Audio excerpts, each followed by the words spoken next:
બનાસકાંઠાના વાવના આકોલી ગામે 2 દિવસ અગાઉ પોલીસ કર્મચારી પર કેટલાક શખ્સો દ્વારા હુમલો કરવામાં આવ્યો હતો।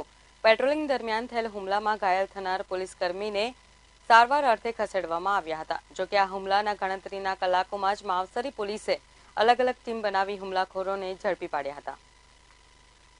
મળતી માહિતી મુજબ વાવના આકોલી ગામે તારીખ 15/3/2019ના રોજ સરકારી કામે ગયેલ પોલીસ કર્મચારી ઉપર તમે ગામમાં કેમ આવો છો તેમ કહી લોખંડની પાઇપ તેમજ લાકડીઓ વડે હુમલો કરી ઝપાઝપી કરતા માવસરી પોલીસ મથકે 4 ઇસમો વિરુદ્ધ ગુનો નોંધાવવામાં આવ્યો હતો।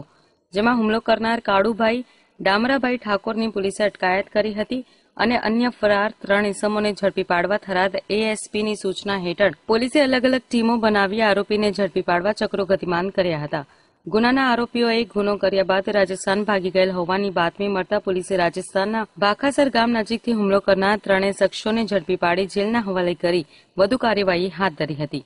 ગઈ તારીખ 15ના રોજ માવસરી પોલીસ સ્ટેશનના આકોલી ગામે પોલીસ કર્મચારી પર હુમલાનો બનાવ બનેલ હતો। જે બાબતે માવસરી પોલીસ સ્ટેશનમાં ફરિયાદ નોંધાયેલ હતી। આ ગુનાના કામે આરોપી વસરામભાણા રબારી, વેલા ગણેશ રબારી અને ફીરા રબારી તમામ રહી આકોલી તાલુકો વાવવાળાને માવસરી પોલીસ સ્ટેશને ધરપકડ કરેલ છે।